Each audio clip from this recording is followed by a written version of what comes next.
Helen Keller, Words Through Touch. Short read 2. Remember to annotate as you read. Helen Keller, Words Through Touch.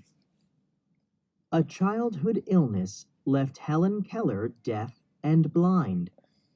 One of the ways she learned about the world was through touch. This is what she wrote. Once there were 11 tadpoles in a glass globe set in a window full of plants.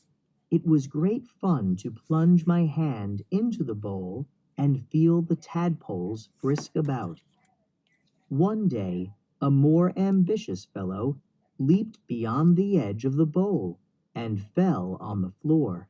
I found him more dead than alive, but no sooner had he returned to his element than he darted to the bottom, swimming round and round. Then he went to live in the leafy pool at the end of the garden. So it's interesting to think about Helen Keller writing these words because she was deaf, which means she could not hear anything, and she was blind, which means she could not see anything.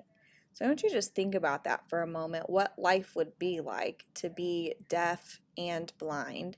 And here, this experience where she's putting her hand into a glass globe with plants and tadpoles in it, and just feeling those tadpoles swimming around and feeling the one fly out and flip on the ground, what that must have felt like. Now, she uses really good language that helps us to understand what's happening, particularly with her verbs. So remember, verbs are the action words that we have in here. It's what you do. And she used words like plunge, right? Plunge. Another word that we could use would be like dive, or she shoved her hand down into the bowl. Plunge tells us that it was kind of a quick one, right? She didn't hesitantly put her hand down in there. She just plunged her hand right into that.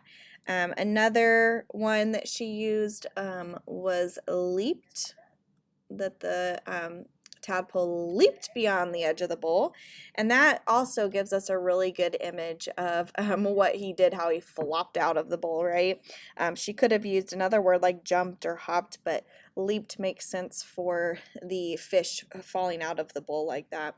Another verb that she used that I thought gave us a really good image was darted. So darted is moving very quickly, right, or zooming around, and you can see in your mind's eye that tadpole coming back in and going super fast, lots of different directions, right, darting around at the bottom. So lots of good verbs there that she used to help paint a picture of what she was experiencing through her words, and also through her touch, what she was feeling when she was doing those things. So you're going to go in and do your Helen Keller response and then upload it to schoolwork.